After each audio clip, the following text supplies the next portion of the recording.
The convoy of 6 black luxury vehicles rolled through the gates of Hanul Royal Academy like a presidential motorcade, and Amara watched from behind her classroom window as chaos erupted below.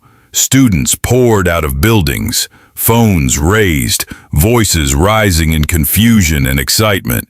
Security personnel in dark suits and earpieces formed a perimeter around the center vehicle, their movements precise and coordinated.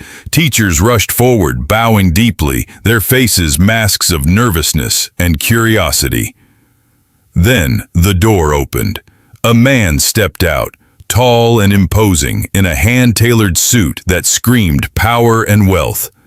Even from 4 floors up, Amara could see the principal's hands shaking as he extended them in greeting. She could see Su-min standing frozen in the crowd below, her usual confident smirk replaced by something that looked like terror. She could see Ji-han pushing through the masses, his eyes searching, until they found her window.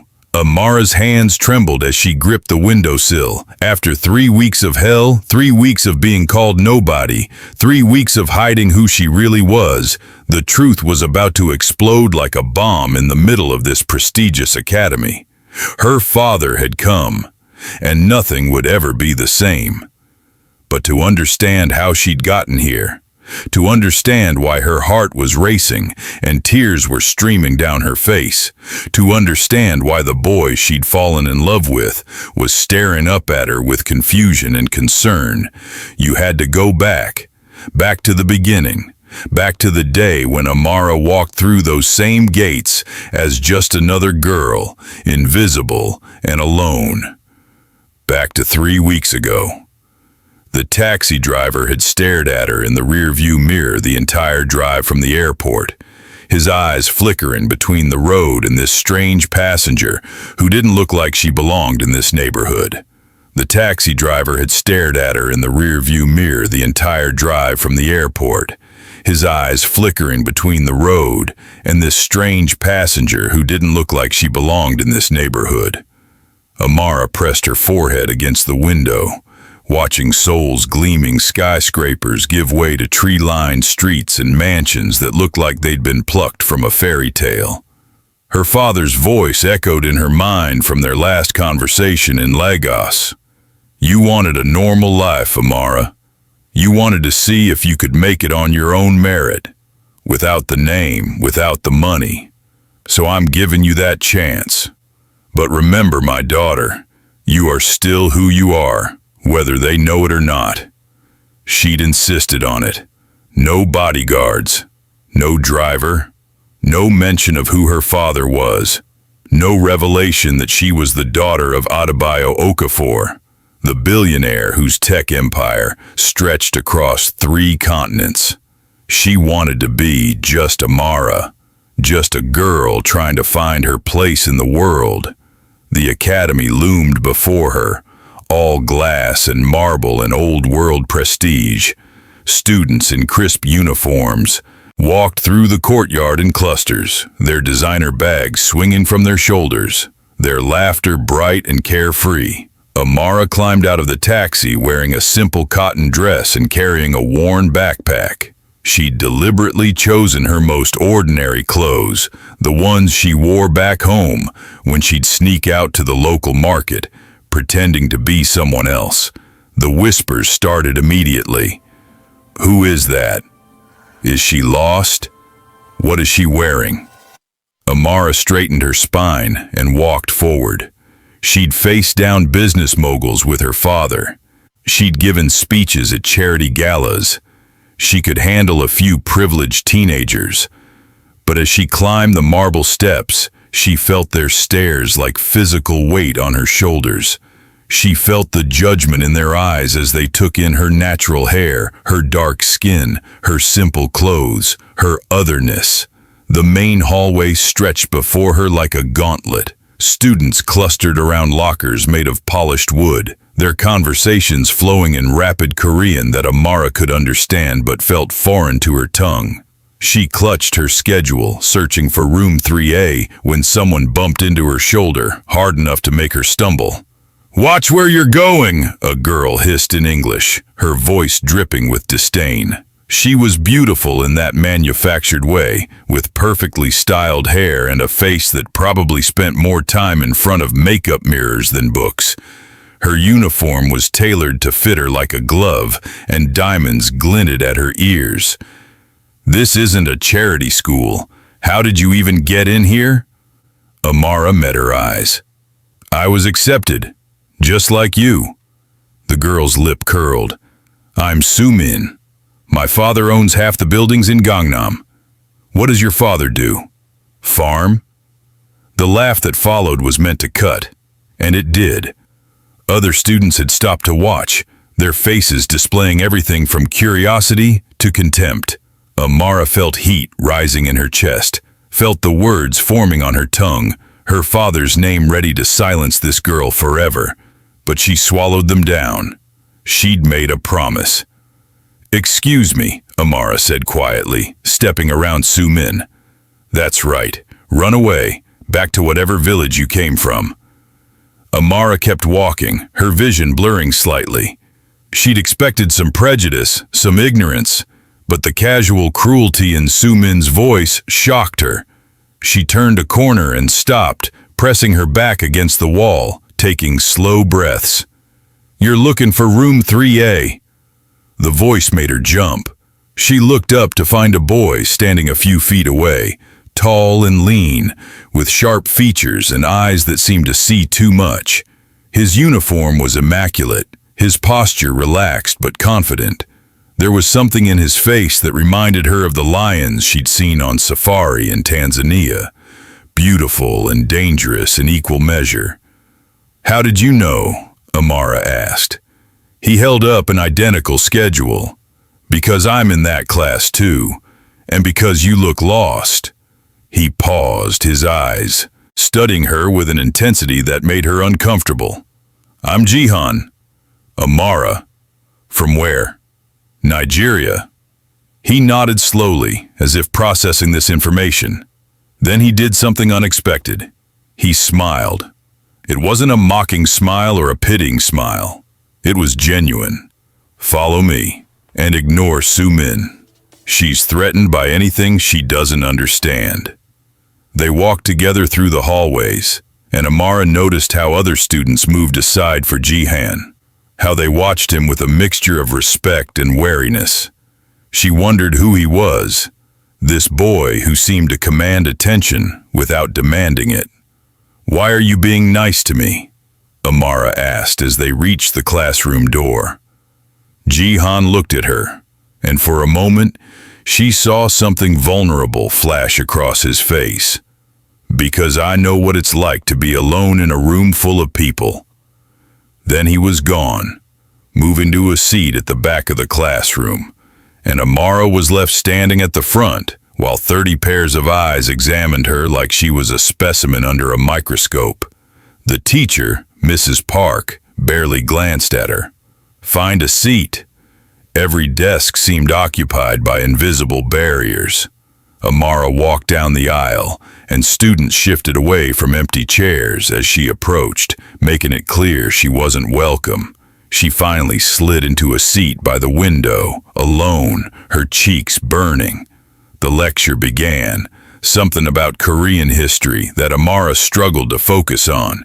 She could feel the stares, hear the whispers barely concealed behind hands and textbooks.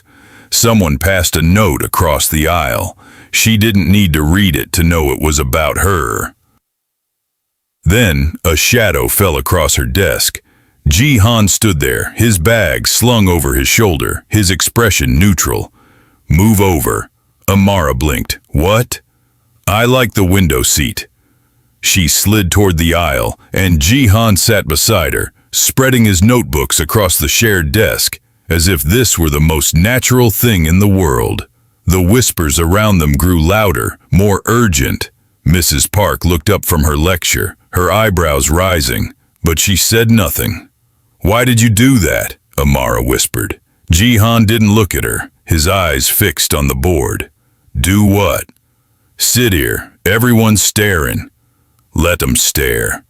Over the next few days, A pattern emerged. Su Min and her circle of friends made it their mission to make Amara's life miserable. They knocked her books off her desk as they passed. They spoke in rapid Korean, then laughed while looking at her, making it clear she was the subject of their mockery. They excluded her from group projects until teachers forced them to include her, then ignored her contributions completely. One morning, Amara arrived at her locker to find it vandalized. Someone had scrawled words across it in permanent marker. "Go back to Africa. Nobody wants you here." She stood frozen, staring at those words, feeling them sink into her skin like poison. Students walked past, some snickering, others averting their eyes. No one helped. No one said anything, except Jihan. He appeared beside her with a bottle of cleaning solution and a cloth, and without a word, he began scrubbing at the marker. Amara watched him work, this boy who had no reason to care, no obligation to help. Yet here he was, his jaw set in determination as he cleaned away someone else's hatred. "You don't have to do this," Amara said softly. "I know. People will talk about you too. Let 'em." They worked together in silence until the locker was clean, and when they were done, Jihan looked at her with those intense eyes.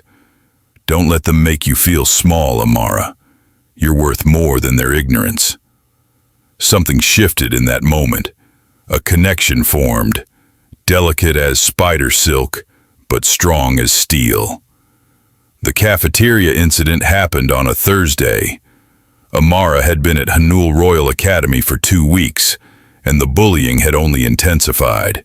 She'd learned to eat lunch alone in empty classrooms or outside in the garden, anywhere to avoid the cafeteria and its social landmines.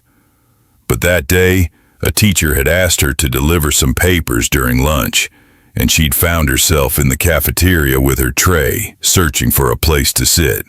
Su Min saw her opportunity. She'd planned it, Amara realized later. The way Su Min was positioned near the serving line, the way her friends were watching with anticipation, their phones already recording. Su Min had bumped into Amara, but it wasn't an accident. It was deliberate, violent, meant to humiliate, and it worked. Amara stood there covered in soup, rice in her hair, sauce staining her uniform, and she felt something break inside her. Not her spirit exactly, but her composure, her carefully maintained dignity. Her hands shook, her eyes burned. The laughter around her sounded distant, like she was underwater. "Oops," Su Min said, her voice saccharine sweet. "I'm so sorry, but maybe you should learn to watch where you're going. Or better yet, maybe you should go back to wherever you came from. This isn't your world, Charity Case. You don't belong here." The cafeteria had gone silent, except for the sound of recording phones and scattered laughter. Amara wanted to scream. She wanted to tell them all exactly who she was. Wanted to see the shock on Su Min's face when she learned that Amara's father could buy her father's buildings 10 times over. But more than that, she wanted to cry. "What the hell is wrong with you?" Jihan's voice cut through the cafeteria like thunder. He was across the room in seconds, his face dark with fury, positioning himself between Amara and Su Min. The temperature in the room seemed to drop 10 degrees. "She bumped into me," Su Min said, but her voice wavered. "It was an accident." Liar. Jihan's voice was cold, controlled, more frightening than if he'd shouted. "I saw what you did. Everyone saw what you did." "Why do you even care about her?" Su Min demanded, desperation creeping into her voice. "She's nobody. She doesn't matter. Not like us. Not like you." Jihan stepped closer, and Su Min actually backed up. "Touch her again," he said quietly, "and you answer to me. Spread one more rumor, say one more word, and I will make sure your father hears exactly what kind of person his daughter really is. Do you understand me?" Su-min's face had gone pale. She nodded once, then fled, her friends scrambling after her. Jihan turned to Amara, and his expression softened. "Come on," he said gently. "Let's get you cleaned up." He led her out of the cafeteria, and Amara was dimly aware of the whispers following them, of the phone still recording, of the fact that this moment would be discussed and dissected for days to come. But all she could focus on was the gentle pressure of Jihan's hand on her elbow, guiding her through the hallways to an empty classroom. He found towels in a supply closet, and Amara cleaned herself up while Jihan stood guard at the door. When she finally looked human again, though her uniform was still stained, she found him watching her with concern. "Why do you keep helping me?" Amara asked, her voice cracking. "You don't even know me." Jihan was quiet for a long moment. "My mother was Japanese," he said finally. "When she first came to Korea, they treated her like she didn't belong. They mocked her accent, questioned her right to be here, made her feel like an outsider in what was supposed to be her new home. My father protected her, but he couldn't be everywhere. She learned to be strong, to hold her head high despite the ignorance." He met Amara's eyes. "I see that same strength in you, and I won't let them break it." Amara felt tears threatening again, but for a different reason now. "Thank you," she whispered. "Don't thank me. Just don't let them win." Over the following week, something beautiful and unexpected grew between them. Jihan began meeting Amara before school, walking with her through the hallways, sitting with her at lunch. They studied together in the library, and Amara discovered that behind Jihan's controlled exterior was a brilliant mind and a dry sense of humor that made her laugh. "Explain to me again," Jihan said one afternoon, struggling over his world history homework, "why the Songhai Empire was significant." Amara leaned over, pointing to the passage in his textbook. "Because it was one of the largest empires in African history. At its height, it controlled trade routes across the Sahara, promoted education and scholarship in cities like Timbuktu, and had a sophisticated system of government. It was powerful and prosperous long before European colonization." Jihan looked at her with admiration. "You should be teaching this class." "Maybe I would if people actually listened to me." "I'm listening." And he was, in a way that made Amara's heart do strange things. She found herself looking forward to seeing him, found herself thinking about him during classes, found herself noticing the way his eyes crinkled when he smiled, the way he unconsciously tapped his pen when he was thinking, the way he looked at her like she was something precious. But she also knew she was lying to him, not directly, but by omission. Every time he assumed she was from a modest background, every time he spoke about the pressures of being from a wealthy family, she stayed silent. The truth sat on her tongue like a stone, but she couldn't let it go. Not yet. Not when she was finally experiencing what it was like to be valued for herself, not her father's bank account. They were in the library when Su-min found them, 2 weeks after the cafeteria incident. She'd been subdued since Jihan's warning, but Amara could see the resentment simmering beneath the surface.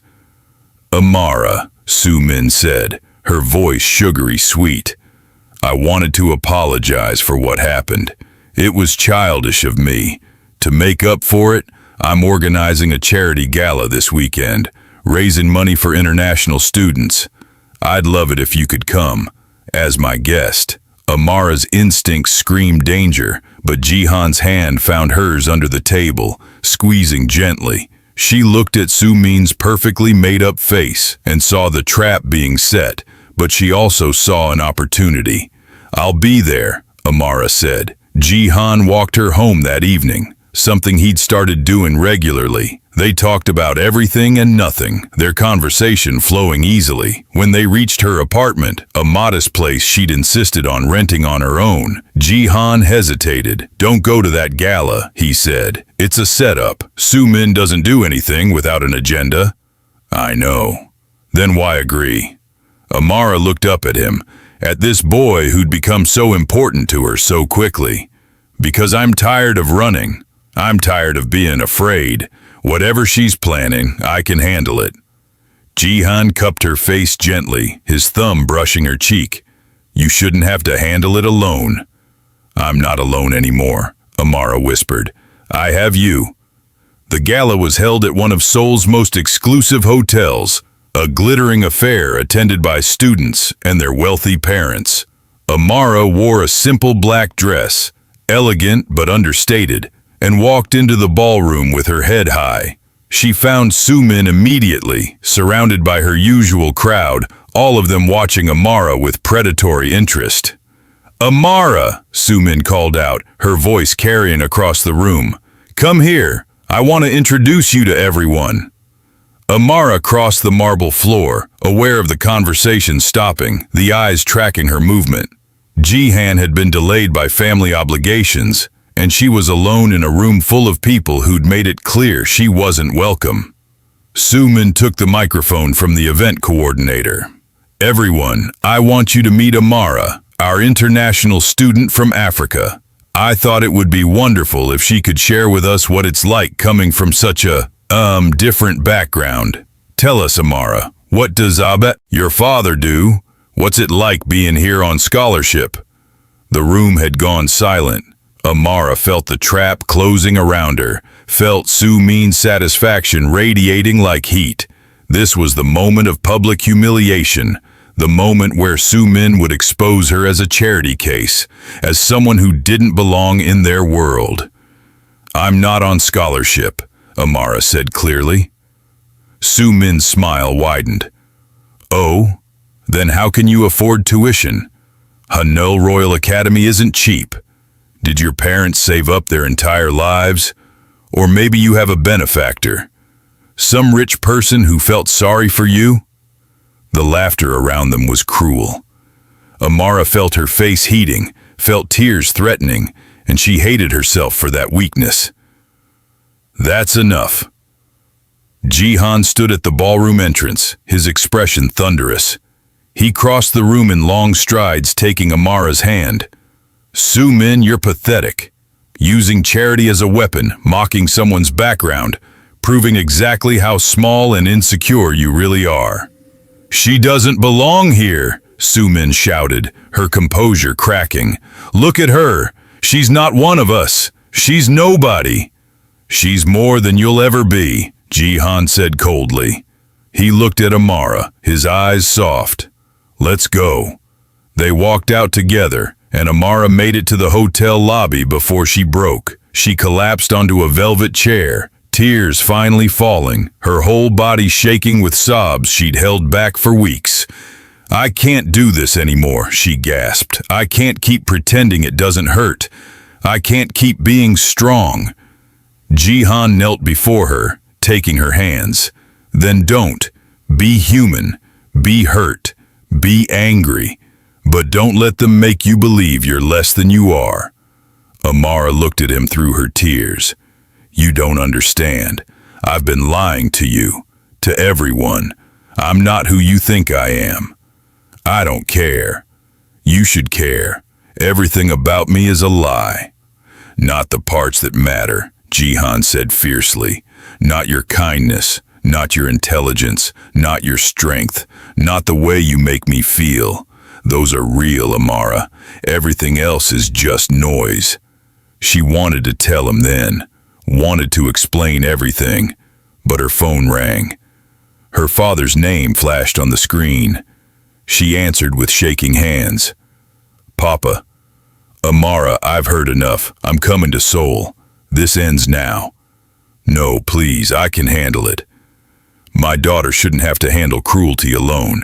I gave you the space you asked for, but I won't watch you suffer anymore. I'll be there tomorrow." The call ended, and Amara looked at Jihan with fear and resignation. "My father's coming, and when he does, everyone will know the truth." "What truth?" "That I'm not nobody. That I never was." The next morning, Amara stood at her apartment window, watching the street below. She'd barely slept, her mind racing with everything that was about to change. Jihan had stayed with her until late, holding her while she cried, but she'd never told him the complete truth. That conversation would have to wait. The cars arrived at noon. Not one car, but 6. A convoy of black luxury vehicles that looked like they belonged to a head of state. They pulled up to Hanul Royal Academy, and Amara watched from the taxi as students poured out of buildings, phones raised, voices excited. Security personnel emerged first, men in dark suits with earpieces and alert expressions. They surveyed the area, spoke into radios, created a perimeter. Then the center car door opened, and Adebayo Okafor stepped out. He was imposing, tall and broad-shouldered, wearing a hand-tailored suit that probably cost more than most of the cars in the parking lot. But it wasn't his size or his clothes that commanded attention. It was the way he carried himself, the quiet power that radiated from him, the sense that this was a man accustomed to changing the world with his decisions. Teachers rushed out to greet him, bowing deeply. The principal appeared, flustered and nervous, extending his hand. Amara's father shook it briefly, his eyes scanning the crowd of students until they found her. She walked toward him, and the crowd parted like she was royalty. She saw recognition dawning on faces, saw phones frantically searching her name, saw Su Min standing frozen, her face pale with dawning horror.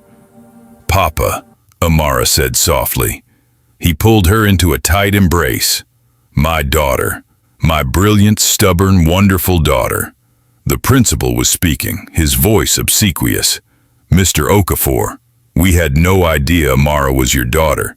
If we had known, you would have treated her differently?" Amara's father's voice was cold. "You would have protected her from bullying because of who I am, rather than because it's the right thing to do." The principal stammered. Teachers looked uncomfortable. Students whispered urgently, the news spreading like wildfire through social media. Su Min pushed forward, her usual confidence crumbling. "Mr. Okafor, I didn't know. I would never have." "You bullied my daughter," he said, his voice quiet but cutting. "You mocked her, humiliated her, tried to break her spirit. Not because of anything she did, but because of how she looked, where she came from, what you assumed about her background." Tears streamed down Su Min's face. "I'm sorry. Please, I'm so sorry." "You're not sorry for what you did. You're sorry you got caught. You're sorry she turned out to be someone you perceive as important." He looked at the assembled students. "My daughter came here wanting a normal life. She wanted to be judged on her character, her intelligence, her heart. Instead, you judged her on superficial things that don't matter. You showed her the ugliness that comes with privilege without responsibility." Amara felt a hand slip into hers. Jihan had appeared beside her, his presence steady and grounding. Her father noticed, his eyes assessing this boy who stood with his daughter. "And who are you?" he asked, not unkindly. "I'm Jihan, sir. I'm Amara's friend." "Her friend," her father repeated, a small smile playing at his lips. "Tell me, did you know who she was?" "No, sir." "And yet you stood by her, protected her. Why?" Jihan met his eyes steadily. "Because it was the right thing to do, because she's kind and brilliant, and deserves respect regardless of who her father is." Amara's father studied him for a long moment, then nodded. "Good answer." The principal was still talking, apologizing, promising investigations and policy changes, but Amara had stopped listening. She turned to Jihan, pulling him aside while her father dealt with the administrative aftermath. I'm sorry, she said. I should have told you. Jihan shook his head. You were protecting yourself. I understand that. Do you? Do you understand that my father is Adebayo Okafor? That his company is worth billions? That I grew up with security guards and private jets and people who only wanted to be near me because of my last name? Is that why you came here? Jihan asked quietly. To escape all that? I wanted to know if anyone could like me for me. Just Amara, not the billionaire's daughter, not the girl who could advance someone's career or social status. Just me. Jihan cupped her face, his touch gentle. I fell in love with just Amara, the girl who helped me understand African history, the girl who laughed at my terrible jokes, the girl who stood strong even when people tried to break her. Your father's money doesn't change any of that. You love me? Amara whispered. I think I started loving you the first day I saw you, refusing to let Sumin make you feel small. I just didn't have the words for it yet. Amara kissed him then, in front of the school, in front of the cameras, in front of everyone. She kissed him like he was oxygen, and she'd been drowning. She kissed him like he'd saved her, because in the ways that mattered, he had. When they pulled apart, her father was watching with an expression of amused approval. Perhaps, he said, we should discuss your friend over dinner, Amara. The aftermath unfolded quickly. Sumin was suspended pending an investigation into the bullying. Other students who'd participated received warnings. The school implemented new anti-discrimination policies and hired counselors specifically to support international students. But more than that, the social dynamics shifted. Suddenly, everyone wanted to be Amara's friend. Invitations poured in. Apologies flooded her phone. Students who'd ignored her tried to start conversations. But Amara had learned to see through superficiality. She was polite but distant, reserving her warmth for the few who'd been genuine. 2 weeks after her father's visit, Amara and Jihan sat in their usual spot in the library. Life had settled into a new normal, one where she was no longer hiding, but also no longer defined solely by her father's name. I've been thinking, Jihan said, twirling his pen, about what you said, about wanting to be just Amara. And I think you were always just Amara. The money didn't define you when people didn't know about it, and it doesn't define you now that they do. You're defined by how you treated people who were cruel to you with grace, how you stood strong when you had every right to break, how you value genuine connection over social climbing. Amara leaned her head on his shoulder. When did you become so wise? When I met a girl who taught me what real strength looks like. That evening, as Amara walked through campus with Jihan's hand in hers, she thought about everything that had happened. The pain, the humiliation, the fear, but also the growth, the love, the discovery of who she really was when stripped of all external markers of worth. She'd come to Korea wanting to prove she could stand on her own. She'd succeeded, but not in the way she'd expected. She'd learned that strength wasn't about enduring pain alone. It was about being vulnerable enough to accept help. It wasn't about hiding who you were. It was about finding people who loved you for the right reasons.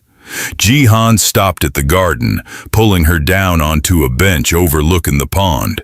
The sunset painted the sky in shades of orange and pink, and Seoul stretched out before them, glittering and alive. Amara, Jihan said, his voice serious. I protected you at school because it was right, but now I want to do something different. What's that?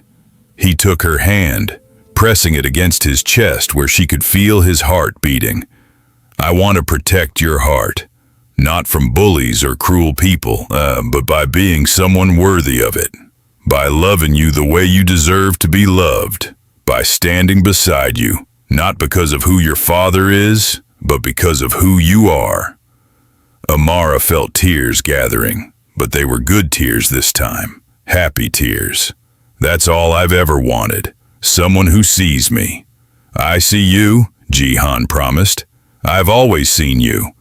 They sat together as the sun set, two people who'd found each other in the midst of cruelty and chosen kindness instead. Amara thought about the girl who'd arrived at Hanul Royal Academy weeks ago, scared and alone, trying to prove something to herself. That girl had been tested in ways she never expected, had endured pain she shouldn't have had to face.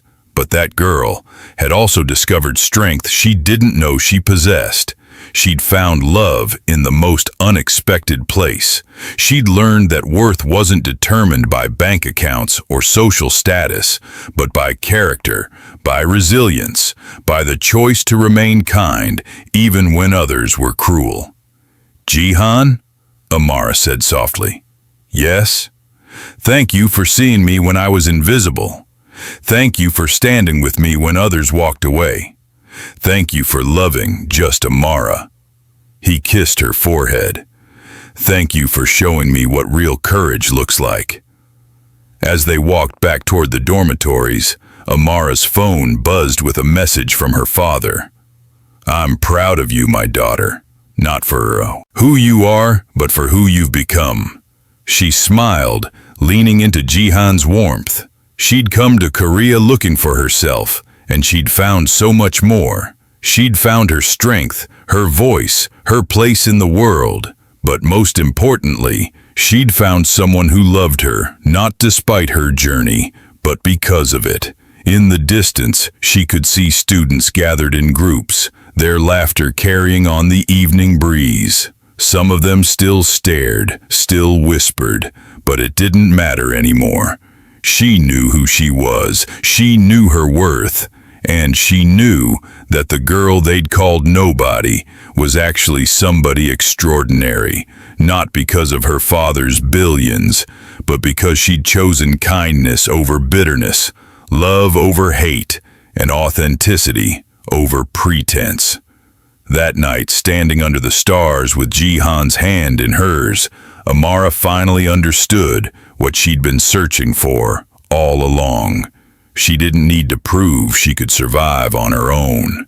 She needed to learn that asking for help, accepting love, and being vulnerable weren't weaknesses. They were the bravest things a person could do, and she'd done them all. The girl they called nobody had become the woman who knew her worth, and no amount of cruelty or judgment could ever take that away again.